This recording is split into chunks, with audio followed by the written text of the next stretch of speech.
جبکہ قرآن مقدس نے فرمایا، اللہ کے رسول صلی اللہ علیہ وسلم سے کسی صحابی نے پوچھا، حضور یہ کیا ہے؟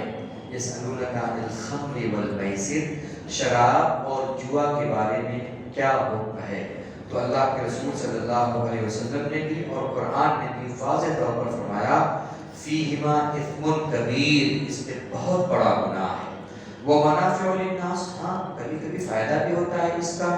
مثال کے طور پر بہت آدمی بہت ٹینشن میں ہے تو سوچتا ہے چلا چلا شراب پی لیں، ٹینشن ختم، کیونکہ جب ہوش حواس ہی نہ رہے گا تو پھر وہ ٹینشن اس کی ختم ہو جاتی ہے۔ لیکن قرآن فرماتا ہے وَإِثْمُهُمَا أَكْبَرُ مِن نَفْعِهِمَا، اور یہ جو اس کا گناہ ہے، شراب پینے کا جو گناہ ہے، اس کے فائدے سے کہیں بڑھ کر ہے۔ اور اگر سیدنا علی مرتضیٰ مولائے کائنات کی اگر آپ سنیں تو سیدنا علی مرتضیٰ مولائے کائنات ہم سب کے مشکل کشا فرماتے ہیں کہ اگر مجھے پتہ چل جائے کہ ایک قطرہ شراب کا، کتنا؟ صرف اور صرف ایک قطرہ کسی کنویں میں پڑ گیا ہے اور وہ کنواں پٹ بھی گیا، اس کو ڈھک دیا گیا، مٹی اور بالوں ریت وغیرہ سے اس کو ڈھک بھی دیا گیا، ہمارے امام مولائے کائنات فرماتے ہیں تب بھی میں وہاں نماز نہ پڑھوں گا۔ کیوں؟ اس لیے کہ شراب کی نحوست اس کے اندر اب بھی موجود ہے۔ فرماتے ہیں کہ اگر مجھے پتا چل جائے کہ کسی نے سمندر کے اندر شراب ڈال دی ہے تو میں اس سمندر میں وضو تک نہ کروں گا، یہ ان کا تقویٰ ہے۔ ورنہ اگر شراب، تھوڑی بہت شراب اگر کسی نے سمندر میں بھی ڈال دی تو سمندر کا پانی چونکہ بہت زیادہ ہوتا ہے، اس وجہ سے اس میں وضو کیا جا سکتا ہے، لیکن شراب کی نحوست کو بیان کرنے کے لیے سیدنا مولائے کائنات نے کتنی بڑی بات کہی ہے۔ اب سوچیں کہ ہمارے اور آپ کے بچوں کا حال یہ ہے کہ وہ کسی نہ کسی نام پر شراب نوشی میں مبتلا ہے، جبکہ اللہ کے حبیب نے ارشاد فرمایا، رب تبارک و تعالیٰ سب کے گناہوں کو معاف فرما دے گا، سب کی بخشش فرمائے گا، لیکن چند لوگ ہیں جن کی بخشش اب بھی نہیں ہوگی، ان میں سے ایک بندہ وہ ہے جو شراب نوشی کرتا ہے۔ اب سوچیں، ہم عبادتیں لاکھ کریں، سب کچھ کر ڈالیں، لیکن اگر شراب نوشی ہمارے اندر یا ہمارے بچوں کے اندر ہے تو ہماری عبادتیں مار دی جائیں گی اور یہ فرما دیا جائے گا تمہارا کوئی عمل مقبول نہیں ہے۔ اس وجہ سے اگر ہم مسلمان ہیں اور الحمدللہ مسلمان ہیں تو ہمیں مسلمان بن کر بھی رہنا چاہیے، مسلمان والا طریقہ اختیار کرنا چاہیے۔ کوئی غیر مسلم اگر تھوڑا سا ایک گھونٹ پہ کیا ہوتا ہے، نہیں، ہمارا دین یہ کہتا ہے کہ جو چیز حرام ہے تو پھر ایک گھونٹ کیا، ایک قطرہ کیا، ایک چھینٹا بھی اگر ہے تو وہ ہمارے لیے جائز نہیں ہے۔ فرمایا گیا مسلمان ہو تو پورے اسلام میں داخل ہو جاؤ۔ بہرحال یہ وہ آیتیں ہیں جس میں شراب کی حرمت کا بیان کیا گیا، اور پھر آگے چل کے رب تبارک و تعالیٰ نے بڑی تفصیل کے ساتھ طلاق کے مسائل بیان فرمائے کہ اگر کسی کی طلاق ہو جائے تو عورت کو 3 مہینے تک رکنے کا حکم دیا گیا۔ اس کی حکمت جب آپ غور کریں گے تو آپ کا ایمان تازہ ہو جائے گا۔ کسی کا نکاح ہو گیا، طلاق ہو گئی تو فرمایا گیا 3 مہینے تک وہ عورت رکی رہے، کسی اور سے نکاح نہ کرے۔ کیوں؟ اس لیے کہ ہو سکتا ہے پچھلے والے شوہر کے نطفے کا کچھ اثر موجود ہو اور بعد میں جا کر وہ بچہ بن جائے۔ اور آج جب تحقیق ہو رہی ہے تو ثابت ہو رہا ہے کہ کسی بندے نے اگر اپنی بیوی سے میاں اور بیوی کے تعلقات جیسے تعلقات قائم کیے تو اس کے اثرات 3 مہینے تک قائم رہتے ہیں، اور ہمارے قرآن نے ایک زمانے پہلے فرما دیا کہ 3 مہینے تک وہ عورت جس کو طلاق دیے وہ رکی رہے۔ ہو سکتا ہے یہ بچہ اس کا ہو، اس نے نکاح کر لیا اور پھر اب خلط نسل ہو جائے گا، وہ جو بچہ ہوگا وہ پہلے والے شوہر کا ہوگا اور دوسرا والا سوچ رہا ہوگا کہ یہ میرا بچہ ہے۔ ظاہر سی بات ہے خلط نسل کو شریعت نے بڑی سختی کے ساتھ منع فرمایا ہے۔ پھر آگے فرمایا گیا طلاق کی اتنی صورتیں ہیں اور طلاق کے مسائل بیان فرمائے گئے۔ چونکہ وقت کم ہے اس وجہ سے ہم بہت مختصر لے کر چل رہے ہیں، اللہ تبارک و تعالیٰ کو عمل کی توفیق دے۔ آگے چل کے ہم نے تیسرے پارے کی ابتدا کی، تیسرا پارہ ہم نے شروع کیا۔ تیسرے پارے میں ایک آیت کریمہ ایسی ہے جو پورے قرآن میں سب سے عظیم آیت ہے، پتہ ہے کون سے؟ ماشاءاللہ، اللہ کے حبیب نے ارشاد فرمایا اے صحابہ میں تمہیں بتا نہ دوں کہ قرآن کی سب سے عظیم آیت کون سی ہے؟ Can I not tell you what is the greatest ayat of Holy Quran? میں تمہیں بتا نہ دوں؟ صحابہ نے کہا why not یا رسول اللہ, please explain which one ayat is the greatest and biggest ayat of Holy Quran. اللہ کے رسول نے ارشاد فرمایا وہ آیت آیت الکرسی ہے. آیت الکرسی ہے وہ ہے. سوچیں ہم کو کرسی تو یاد رہتی ہے, پردھانی کی کرسی, سباست کی کرسی, اور اس کے بعد آپ کے بمبئی شہر میں نہ جانے کون کون سی کرسی چلتی ہوگی, وہ سب یاد ہے. لیکن سورہ آل عمران کی یا سورہ بقرہ کی وہ آیت الکرسی شاید یاد نہیں ہے. جبکہ ہمارے آقا نے فرمایا, میں اس سے پہلے بیان کر چکا ہوں, میرے آقا نے فرمایا کہ اگر کوئی بندہ اپنی عادت بنانے کے ہر نماز باجماعت کے بعد ایک مرتبہ آیت الکرسی پڑھ لے, آقا فرماتے ہیں اس کا انتقال ہوگا, اس کا ایک قدم اس کی قبر میں ہوگا, دوسرا قدم رب تبارک و تعالیٰ اپنے فضل و کرم سے آیت الکرسی کی برکت سے جنت میں داخل فرماتے ہیں. کتنا عظیم ہے آیت الکرسی, لیکن ہم شاید اسی غفلت میں رہ کر یاد نہیں رکھتے ہیں. بہرحال ہم کو عمل کرنا چاہیے. اب اس آیت الکرسی پر ایک بات آپ کو سناتا ہوں. میرے آقا صلی اللہ علیہ وسلم, میں جلدی اس وجہ بول رہا ہوں تاکہ وقت ہم کور کر سکیں اور زیادہ سے زیادہ چیزیں آپ بیان کر سکیں. میرے آقا صلی اللہ علیہ وسلم نے کچھ کھجور حضرت ابو ہریرہ کو دیا اور کہا ابو ہریرہ یہ صدقے کا کھجور ہے, اس کو اپنے گھر پہ رکھو, جب میں مانگوں تو دے دینا. ٹھیک ہے. حضرت ابو ہریرہ اپنے گھر پہ لے آئے. رات میں کوئی بندہ حضرت ابو ہریرہ کے گھر میں آیا اور وہ کھجور لے کے بھاگنے لگا. حضرت ابو ہریرہ کہاں جا رہا ہے, کون ہے بھائی, کہاں سے آ گیا؟ رونے لگا, بلبلانے لگا, تڑپنے لگا, میرے بچے چھوٹے چھوٹے ہیں, کھانے پینے کے لیے کچھ نہیں ہے, چوری کرنے آیا تھا, معاف کر دو, بھاگ جاتا ہوں, نہیں ہوگا, چلا گیا. میرے آقا صلی اللہ علیہ وسلم کی بارگاہ میں حضرت ابو ہریرہ صبح کے وقت میں آئے اور کہا حضور رات میں چور آیا تھا اور وہ ایسا معاملہ ہوا. اس نے کہا کہ میرے بچے چھوٹے ہیں, بھوکے ہیں, اس وجہ سے میں چوری کرنے آیا ہوں, چلا جا رہا ہوں. میرے آقا نے ارشاد فرمایا, توجہ دے, میرے آقا نے ارشاد فرمایا آج پھر آئے گا. کیا فرمایا؟ آج پھر آئے گا. حدیث کے الفاظ ہیں, فرمایا کہ today or tonight he will be coming. آج پھر رات میں وہ آئے گا. اللہ رات میں آئے گا اور میرے آقا بھی خبر دے رہے ہیں. اور کوئی غیر کیا,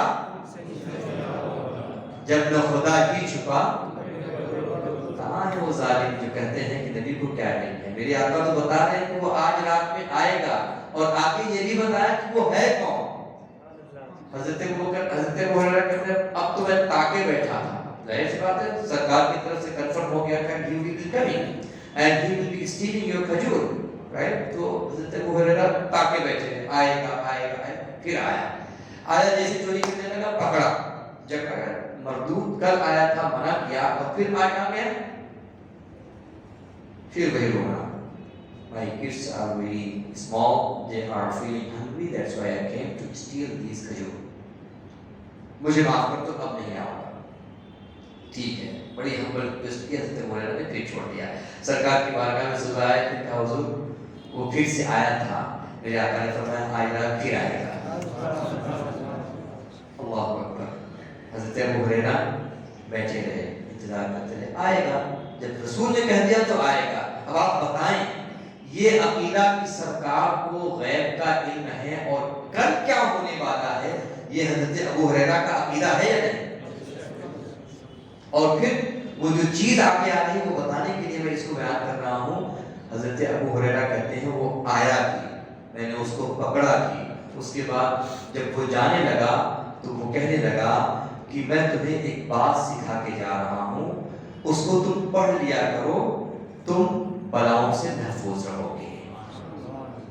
چور تھا, آیا تھا, جب جانے لگا تو کہا اس کو پڑھ لیا کرو, محفوظ رہو گے. اس نے کہا کیا پڑھنا ہے, بتایا آیت الکرسی پڑھنا ہے. رات میں جب سونے لگو آیت الکرسی پڑھ لیا کرو. چلا گیا. سرکار کی بارگاہ میں حضرت ابو ہریرہ کا حضور ایسا ہوا. میرے آقا نے فرمایا وہ جھوٹا ہے لیکن اس کی یہ بات صحیح ہے.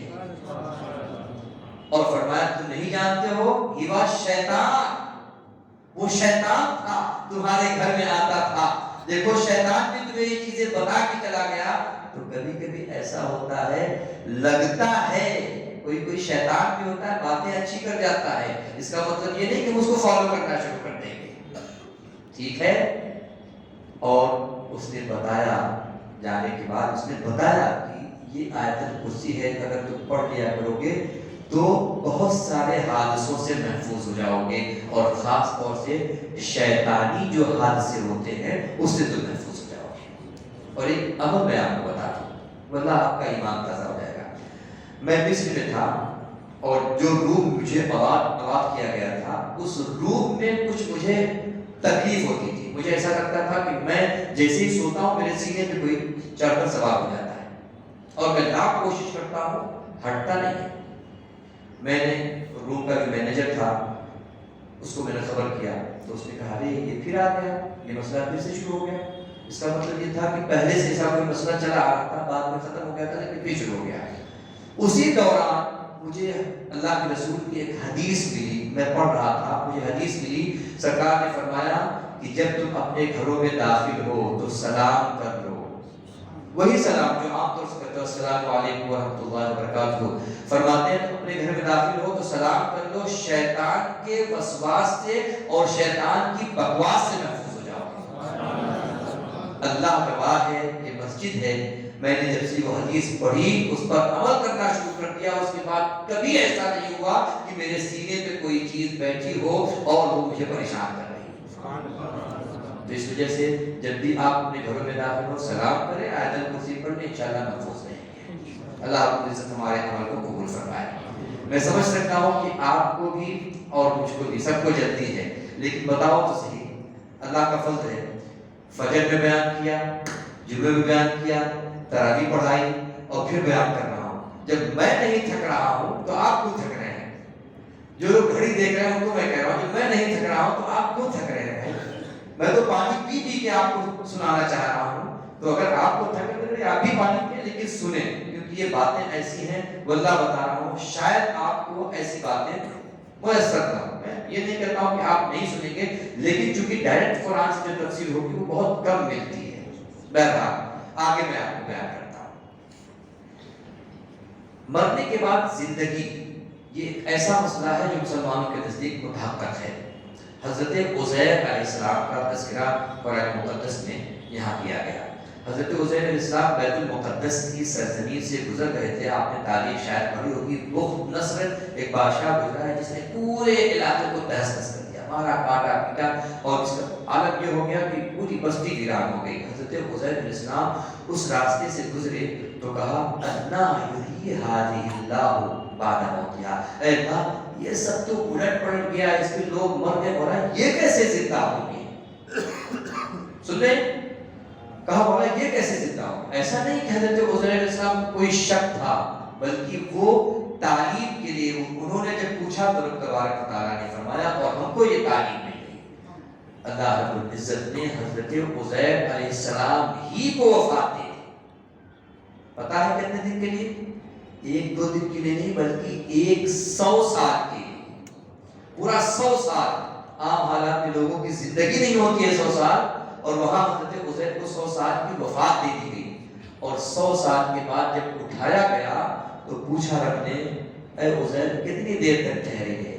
تو حضرت عزیر نے کہا مولا شاید آدھا دن یا 1 دن میں ٹھہرا رہا، شاید آدھا دن یا رب تبارک و تعالیٰ نے فرمایا بل لبثت 100 عام، اے عزیر تم 100 سال تک اسی وفات کی حالت میں موجود رہے۔ اب میں آپ کے ذہن کو اور قریب کرنا چاہتا ہوں، جو میں بیان کرنا چاہتا ہوں۔ حضرت عزیر علیہ السلام کا جو جانور تھا، جانور بھی مرا اور اس کے گوشت بھی ختم ہو گئے، ہڈی بالکل صاف ہو گئی، بالکل چکنی صاف ہڈی چمک رہی ہے۔ اللہ نے فرمایا اے عزیر اپنے جانور کو دیکھو، دیکھا بالکل صاف، خالی اس کے کہہ سکتے ہیں ہڈیاں باقی ہیں، ہڈیاں تو کافی دنوں تک رہتی ہیں، ہڈیاں باقی ہیں۔ گویا جانور مرا، سڑ گیا، گل گیا، ختم ہو گیا، صرف ہڈی باقی ہے. لیکن حضرت عزیر علیہ السلام کو آپ دیکھیں، نبی ہے نا، 100 سال گزر گیا لیکن جیسے وہ کل تھے 100 سال پہلے. رب نے ان کو وفات بھی کی، 100 سال تک ان کو مرحوم ہونے کی حالت میں رکھا، لیکن جب زندہ فرمایا تو جیسے وہ پہلے تھے آج 100 سال کے بعد بھی اسی صورت میں موجود. بتاؤ کیا یہ اس بات کو بتلاتا نہیں ہے کہ جو اللہ کے نبی ہوتے ہیں وہ انتقال کے بعد بھی ویسے ہی رہتے ہیں جس طرح سے انتقال کے پہلے تھے؟ ثابت ہوتا ہے نا. لوگ کہتے ہیں مر کے مل گئے مٹی میں، ایسی چیزیں باتیں کرتے ہیں. شاید ان کی نگاہوں میں یہ آیت نہیں ہوگی. یہ حضرت عزیر کا معاملہ ہے. جب حضرت عزیر 100 سال تک مرحوم رہے اور ان کا کچھ بھی نہ بگڑے، تو پھر جن کے صدقے میں عزیر کو نبوت ملی تو ان کا کیا ہے؟ میرے امام نے کہا تھا، میں بارہا کرتا ہوں، خلق سے اولیاء، اولیاء سے رسول، اور رسولوں سے اعلیٰ، رسولوں سے اعلیٰ. اچھا ایک چیز اور بتاؤ، حضرت عزیر علیہ السلام نے کھانے پینے کی کچھ چیز رکھی تھی، گٹھری رکھی تھی. آپ حیران رہ جائیں گے، حضرت عزیر علیہ السلام کی گٹھری ان کے بدن سے لگی ہوئی تھی. جو کھانے کی چیز تھی اور جو گٹھری تھی، اللہ رب العزت نے اس کو بھی محفوظ کر کے رکھا. اما جو نبی کے جسم سے لگ جائے تو اس کو دنیا کی چیز نہیں سڑا سکتی ہے، تو پھر نبی کو کیسے سڑائے؟ اور الحمدللہ ہم نبی کے جسم سے اگر نہیں لگے ہوئے ہیں، لیکن کم سے کم اتنا تو ہے کہ نبی کی نبوت کا ہم اعتراف کرتے ہیں، نبی پر اپنے درود پاک کا نذرانہ پیش کرتے ہیں. اور میرا یقین وجدان ہے کہ جو ایسا شخص ہوگا اللہ نے چاہا تو وہ بھی برباد اور ضائع نہیں ہوگا. آگے بڑھتے ہیں، چونکہ چیزیں بہت ہیں، اگر ایک ایک آیت بیان کی جائے تو بہت زیادہ ہو جائے گا، پھر آپ کہیں گے مولانا صاحب بہت ٹائم لیتے ہیں. ایک مرتبہ درود پاک پڑھیں، اللہم صلی علی سیدنا و شفیعنا و حبیبنا و بارک وسلم، صلاۃ و سلام علیک یا رسول اللہ صلی اللہ تعالی وسلم. حضرت مریم یہ حضرت عیسیٰ علیہ السلام کی والدہ ہے، ٹھیک ہے، یہ سب کو معلوم ہے. حضرت عیسیٰ علیہ السلام کی والدہ یعنی کہ مریم کا کی پیدائش ہوئی رضی اللہ تعالیٰ عنہ، تو ان کی ماں یعنی حضرت مریم کی ماں جن کا نام حنا تھا، انہوں نے کہا پیدائش سے پہلے کہا کہ مولا جو بھی بچہ میرا پیدا ہوگا میں تیری خدمت کے لیے وقف کر دوں گی. اور اللہ کی مرضی حضرت مریم پیدا ہوئی. جب مریم پیدا ہوئی تو ایک مسجد کے کونے میں ان کے لیے چھوٹا سا حجرہ بنا دیا گیا. وہ اسی حجرے میں رہتی تھی، بچپن سے اسی حجرے میں رہتی تھی. جو میں بتانا چاہتا ہوں وہ قریب آ رہا ہوں آپ کے، تھوڑا سا یہ تفصیل تھی اس میں. بہرحال حضرت زکریا علیہ السلام ایک نبی ہیں. حضرت زکریا علیہ السلام کی یہ ذمہ داری ہوئی کہ وہ حضرت مریم کی کفالت کریں، ان کی تربیت کریں. ٹھیک ہے، نبی ہے. حضرت مریم ایک نبی کی ماں ہے، ولیہ ہے. کوئی عورت نبی نہیں ہو سکتی. ہاں یہ شرف عورت کو حاصل ہے کہ وہ نبی کو جنتی ہے، لیکن نبی نہیں ہو سکتی. اچھا، حضرت زکریا علیہ السلام نے دیکھا کہ مریم رضی اللہ تعالی عنہا کا جہاں پر حجرہ ہے، جب وہاں گئے تو دیکھا بے موسم کا پھل پڑا ہوا ہے. بے موسم کا پھل. جب بے موسم کا پھل دیکھا تو کہا اے مریم یہ پھل کہاں سے آ گیا، بے موسم کا پھل کہاں سے آ گیا؟ تو انہوں نے کہا ھذا من عند اللہ، یہ اللہ کی طرف سے ہے. یعنی جہاں پر اللہ کا کوئی ولی آرام کر رہا ہو، اللہ کی طرف سے اس کے لیے برکت نازل ہوتی رہتی ہے. معاملہ صرف یہیں تک نہیں ہے، معاملہ صرف یہیں تک نہیں. ابھی جو چیز میں بتانا چاہتا ہوں، جہاں تک میں آپ کو لے کے آنا چاہتا ہوں وہ کیا ہے، اس کو آپ دیکھیں. حضرت زکریا علیہ السلام نے دیکھا کہ معاملہ بڑا ہی ظاہر سی بات ہے عظیم ہے، اللہ کی رحمت یہاں نازل ہو رہی ہے. توجہ دے. حضرت مریم رضی اللہ تعالیٰ عنہ کو دیکھنے کے بعد ان کے دل میں یقین ہو گیا کہ یہ اللہ کی بارگاہ میں بہت مقبول ہیں، ظاہر بہت مقبول ہیں، اور ایک نبی بھی مقبول ہی ہوتا ہے۔ حضرت زکریا کے ہاں کوئی اولاد نہیں تھی، کوئی لڑکا کوئی لڑکی کچھ نہیں تھا۔ تو حضرت زکریا نے کہا کہ جب یہاں اللہ کی رحمت نازل ہو رہی ہے، مریم کے مقام پر اللہ کی رحمت نازل ہو رہی ہے، تو کیوں نہ میں یہیں پر بیٹھ کر اللہ سے دعا کروں کہ اے اللہ مجھے اس مقام کی برکت کی بنیاد پر اولاد عطا فرما۔ اللہ کی قدرت ہر جگہ ہے، اللہ کی قدرت ہر جگہ ہے۔ آپ انڈیا میں ہو، انڈیا سے باہر ہو، ہر جگہ ہو، کہیں بھی اللہ کو پکار سکتے ہیں۔ لیکن حضرت زکریا نے یہ زہر دیا کہ اگر تم اللہ کو پکارنا چاہتے ہو، اللہ سے مانگنا چاہتے ہو، اپنے گھر سے بھی مانگو، ملے گا، لیکن شاید قبول ہو نہ ہو۔ لیکن قرآن کہتا ہے کہ حضرت زکریا نے اسی مقام پر بیٹھ کر جہاں پر حضرت مریم کا مقام تھا وہیں پر دعا کی اور فرمایا، اللہ کی بارگاہ میں التجا کی، ہنالک دعا زکریا ربہ قال رب هب لي من لدنك ذریۃ طیبہ انک سمیع الدعاء، اے اللہ مجھے اولاد کی نعمت عطا فرما دے۔ کہاں دعا کی؟ ایک ولیہ کی بارگاہ میں پہنچ کر دعا کی۔ کچھ ظالم ہیں جو کہتے ہیں کہ غوث پاک کے روضے پہ جانے سے کیا ملے گا، غریب نواز کے روضے پہ جانے سے کیا ہو جائے گا، حاجی علی کی بارگاہ میں جانے سے کیا ہوگا، حضرت امام مالک کی بارگاہ میں جانے سے کیا ہو جائے گا۔ میں کہتا ہوں کہ اگر تم نے قرآن صحیح سے پڑھا ہوتا تو شاید تم کو پتا چلتا کہ ان بزرگان دین کی بارگاہ میں جا کر جب ہم اللہ سے مانگتے ہیں تو رب تبارک و تعالی ہماری آرزوؤں کو ٹھکراتا نہیں ہے، بلکہ اللہ رب العزت ان بزرگان دین کے صدقے میں ہماری دعاؤں کو قبول فرما لیتا ہے۔ اور دعا کی تو ملا بھی، ایسا بھی نہیں کہ نہیں ملا، ملا بھی۔ ایک دوسرا عقیدہ آپ دیکھیں، کچھ ظالموں کا یہ عقیدہ ہے جو یہ کہتے ہیں کہ جب تک بچے کی پیدائش نہ ہو جائے پتہ نہیں چل سکتا کہ لڑکا ہے کہ لڑکی ہے نا، جو کہتے ہیں۔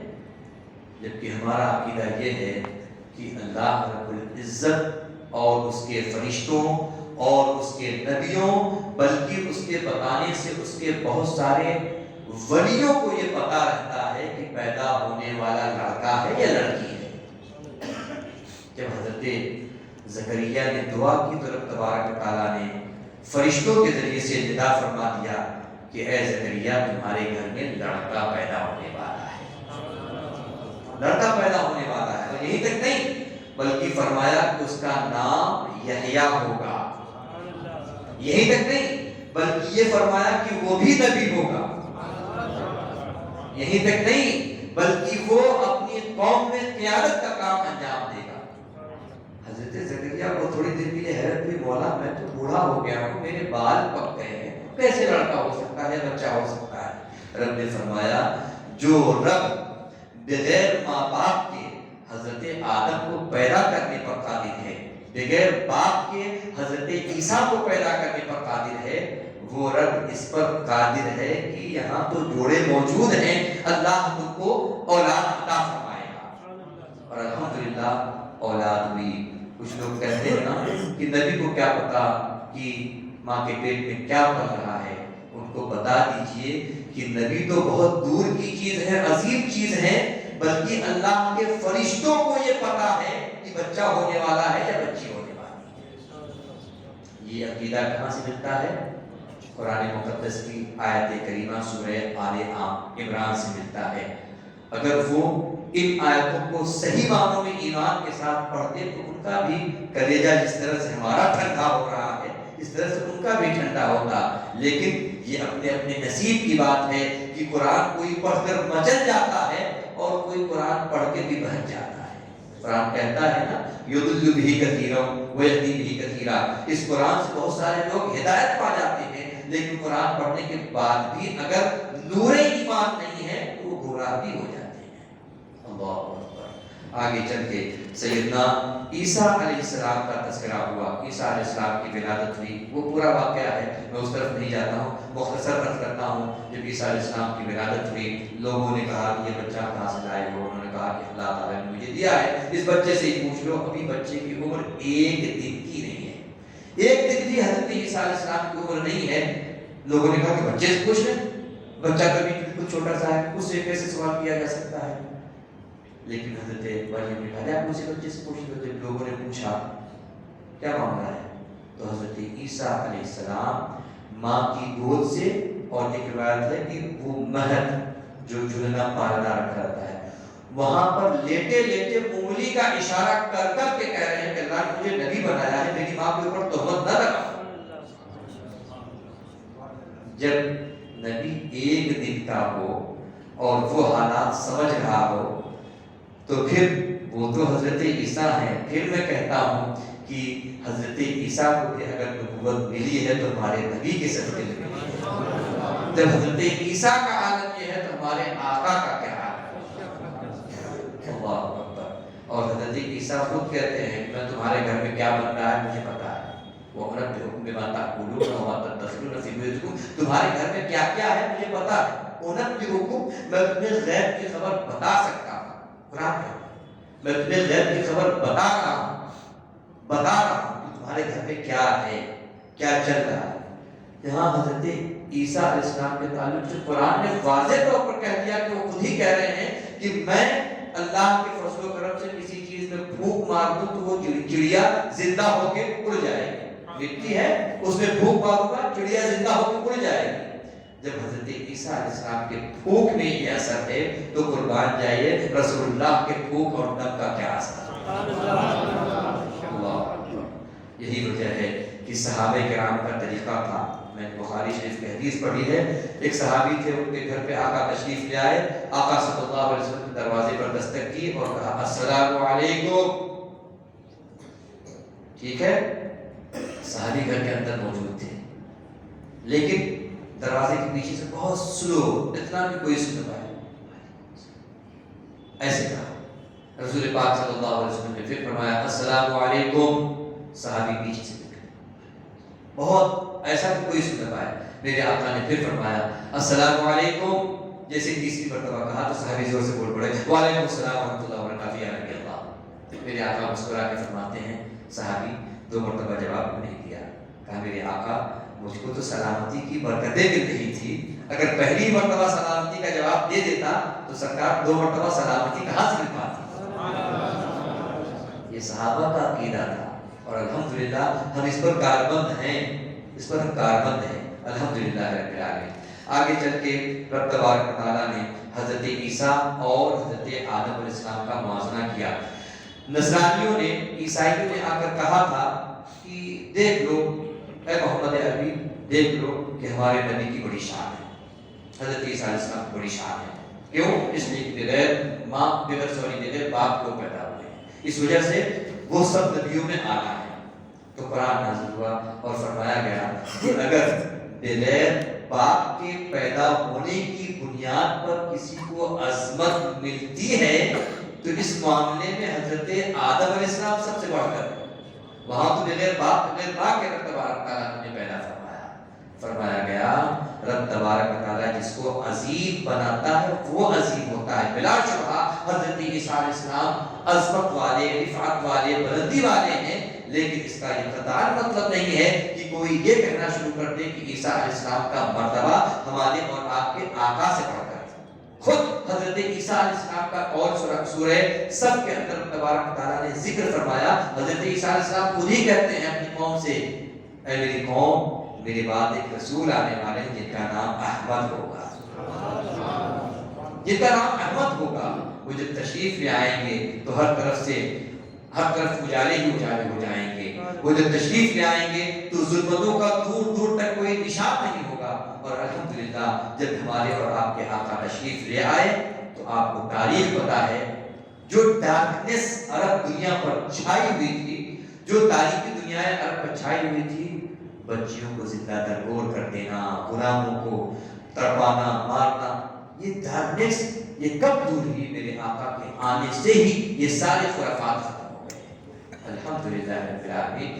اسی وجہ سے رب تبارک و تعالیٰ نے قرآن مقدس میں ہمارے اور آپ کی آقا کی عظمت کو بیان کرتے ہوئے ارشاد فرمایا وَمَا أَرْسَلْنَاكَ إِلَّا رَحْمَةً لِلْعَالَمِينَ۔ تو یہ قرآن ہے جس نے ہم کو آقا کی عظمت سکھلایا ہے، اور اگر ہم قرآن پڑھ کے بھی نہ سیکھے تو پھر سمجھ لیجئے کوئی اور دوسری نہ تو کتاب آنے والی ہے اور نہ ہی کوئی دوسرا رسول آنے والا ہے۔ جب قرآن سچا ہے، رسول سچے ہیں، رب سچا ہے، تو پھر ہم کو اس رسول پر، اس کتاب پر، اس رب پر سچے معنوں میں ایمان لانا چاہیے۔ یقین کریں یہ دنیا چند سالہ ہے، ہو سکتا ہے کسی کی عمر آج 100 سال ہوتی ہوگی، ورنہ تو آج 100 سال تک کوئی پہنچتا بھی نہیں ہے۔ لیکن رب تبارک و تعالیٰ کا کرم دیکھو کہ اگر ہم اس رمضان میں عبادتیں کر لیں، اور ایک رات ایسی بھی آنے والی ہے کہ اگر اس رات میں ہم نے عبادت کی اور وہ عبادت قبول ہو گئی